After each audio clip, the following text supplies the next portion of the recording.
So, hi everyone. I am not usually the host, and I'm not even the host today, but I'm going to start off the conversation as I ask these wonderful gentlemen, Noel and Tom, to allow me to start because I see something really critical going on in the world of work. I have very much shifted my work starting in 2022 and hopefully thereafter to focus on caregiving and work. And one of the things that I see really lacking is the understanding of not only caregiving at work, but long-term care and long-term care benefits at work. And because my two friends in the room with us today, Tom and Noel, are gentlemen who deal with literally long-term care insurance at work, I wanted them to know what I'm seeing and to comment about it and to help employers especially understand that this is a benefit that is going to help you not only retain employees, but recruit employees, which is becoming so critical, especially after and during the Great Resignation. So I want to tell you where I see this emanating from. Not just because I say it, but if you look in the media every day, there's article after article after article about how caregiving is an important issue at work and it needs to be addressed, right? And the other thing statistically is that unfortunately, 24% of employers continue to think that caregiving is not a problem. And truthfully, between the three of us and everybody watching, I think it's just because they're uneducated. They don't really understand that this is a critical problem for their employees, which is in fact driving this Great Resignation. And caregiving isn't just old people, by the way. This is spouses, this is children, this is disabled children. This is a vast array of people that are requiring caregiving resources at home, and that the pandemic allowed people to have a flexible life with caregiving issues. The other side of the coin, so while 24% of employers haven't yet recognized it, 70% of employees aren't talking about it. And why is that, you might ask? If it's really a problem, why aren't they talking about it? Well, there's a lot of good reasons for that. Number one, they're afraid. They're afraid that they will be seen as a drain on the company, that they're not dedicated, that their issue is just personal to them, and it's not really company-wide. And why should it be your problem at work when it's just my problem at home? But we all know statistically that is just not true, right? So all of that being said, I think there's so many solutions I could talk about, but the one we're going to talk about today is long-term care insurance at work. Why not? It was around a long time ago. I was one of the beneficiaries of that. My husband worked for a Fortune 100 company. And when we were in our 30s and 40s, we purchased long-term care at work because I was one of those sandwich generation. I had my grandmother and my 2-year-old living with me at the same time. I knew this was coming, and it was a benefit for quite some time, and then it sort of disappeared, and now it's coming back. But the problem, the issue of caregiving has never disappeared. What has disappeared is your capability of, as an employer, to offer benefits that are significant to people. And so that's why I want you to consider long-term care insurance at work, because it's something that you can use to recruit and retain, which is a really important part of work right now. So that's why I want to talk about it. And I'm going to leave you with the experts to tell you what it is and how to get it and why you should have it from their point of view. So, Noel? Great. Thank you, Kathy. And, you touched on so many important topics in that little brief, bit that you just talked about. I have 14 tabs open on my laptop, on my computer here at work, all articles about caregiving and work. They come from the Rochester Business Journal. They come from SHRM. They come from Kiplinger. They come from HR journals. This is a big, big topic.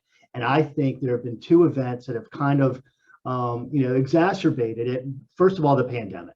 The pandemic revealed a lot of problems, right? People were at home. They were taking care of, children, parents, whomever whoever they were caregiving for. And they just realized that the system doesn't work, right? How it's really hard to have a career and be a caregiver, whether you're coordinating care, whether you're leaving work early to make sure that the caregiver, is there for your loved one, whether you're making phone calls to doctors. It encompasses so many different things. And here's the bottom line. It's affecting the employer and their bottom line. Listen, if you are missing work because of caregiving, that's a productivity issue. It's lost wages, and really this affects women most often. And there are all kinds of studies that have been done by AARP and other, organizations on the amount of wages that have been lost and retirement savings that have been lost by, anyone caregiving, but especially women. They bear the brunt of this. So what's the solution? We have solutions, right? I'm a long-term care specialist. I work for AHT, Baldwin Risk Partner. We have more and more clients asking about this. The solution is we offer group long-term care insurance as a benefit. Now, it's going to depend on the size of the company, and there are a lot of different, criteria, but there are lots of carriers in this market who provide a solution, whether it's traditional long-term care or a hybrid product, which for those of you not familiar with hybrid, it's a life insurance policy with a long-term care benefit, so that if you never needed long-term care, at least there's something to go to your beneficiary. Last year at this time, all of us in the industry were dealing with the Washington State Trust Act. And that was really, where I kind of started to hear from all of our clients who had to put in long-term care to avoid a payroll tax, how they wish they had done this years ago. They would have liked to have planned for it holistically, but the market has really gone up and down. But Tom and I just came from a long-term care conference in Raleigh last month. Was it last month? Yeah. And this is a great time to be in this industry because there are more solutions. The conversations were really all about caregiving, working caregivers, and how can employers create a caring culture? And there's two ways to do that. First, you have to acknowledge the problem. And what we advise a lot of our clients is, do a survey, ask your employees, are you dealing with caregiving?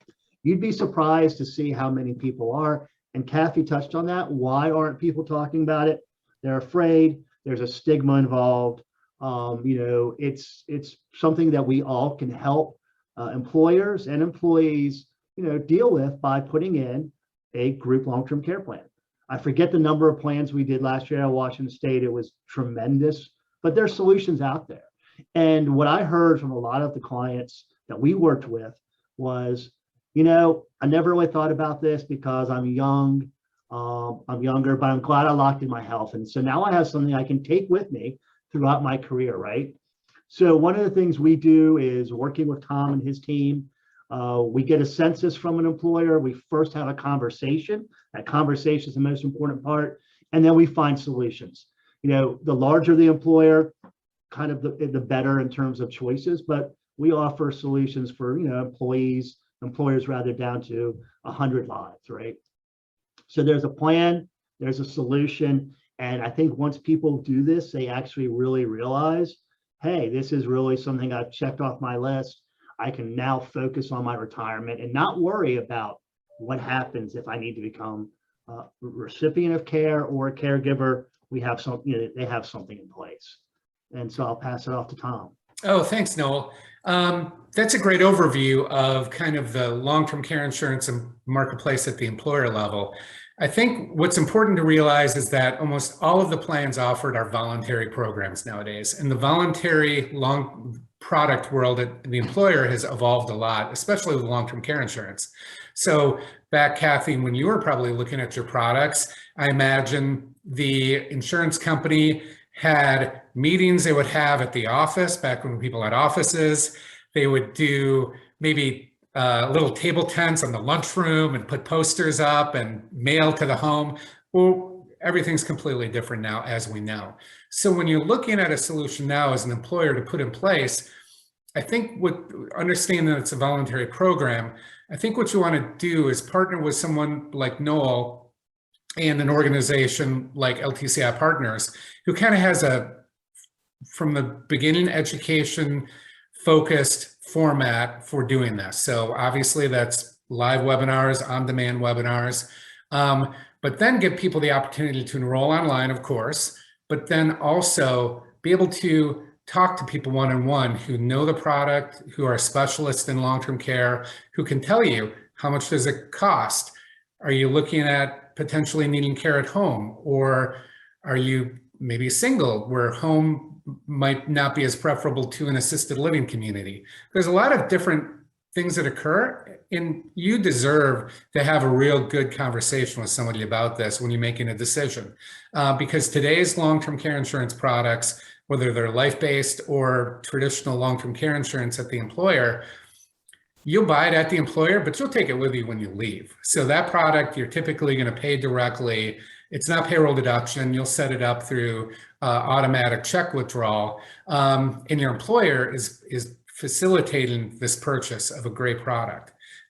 So it's important to work with an organization who has a dedicated team that's not necessarily commission driven, but is there to answer questions, review current plans, see what you're going to do, and then make the process easy when you do get the product. And often we've worked with employers over a number of years where maybe they have one company that has an offering, and then several years later, maybe there's a different offering that comes into play. And that's how you can be a real help to your employees in terms of helping them plan for long-term care. The other trend we've seen at the ILTCI conference, and Kathy, you've been aware of this as well, is caregiver support services. So these are standalone organizations that even if you don't have the insurance piece in place, they can help with manage a family emergency, guide people in the right way to help these issues. And they are so critical at this point. So when you are looking at maybe implementing, whether it's a caregiving support model or an insurance product, be sure you talk to people who are specialists in this area and can direct you in the right direction. I'd love to say that that's exactly the issue. Is there are many, many solutions to this problem, but even if you just start to look at long-term care insurance as an employee benefit, it opens the conversation, and you have to open it somewhere to, number one, show your employees that you recognize it. Number two, get some data. You will all of a sudden find out our employees are actually interested in this. Wow. I wonder why, right? If you talk about the support services that Tom just brought up, that there's platforms out there that your employees, might like to have through an EAP or different kinds of platforms that you can just bring in to help your employees. The point is, any of this, when you start to look at it as an employer, will open the conversation door. And that is the critical place to start, because once you do that, you will see that you have a need there, and they will see that you're a valued employer that they want to stay with. Yep. Great. And one other piece of advice, you don't have to do all this during the typical open enrollment season. That's the nice thing about these plans. You could do it in the spring, in the summer, different times during the year. So you can introduce these and make it available when people are able to pay attention to it. That is a really great tip. Yeah, thanks, Tom, for that. Most people don't spend more than just a few minutes with these important decisions, and you want to have resources out there that can help you make a really smart decision when you're doing this. Well, and I really like the fact that you talked about you and Noel bringing in education to the consumer, basically, who's the employer and the employees together, right? They need to understand what it is, how it works, how it can help, and ask questions about what is it that you're looking for as something to help in your caregiving journey. That's right. Absolutely. Well, I appreciate it, Kathy, for being the host today. Yes. Thank Kathy. Thank you, Tom. Thank you. Thank you. This is really important conversation. So glad we could talk about it today. Thanks a lot.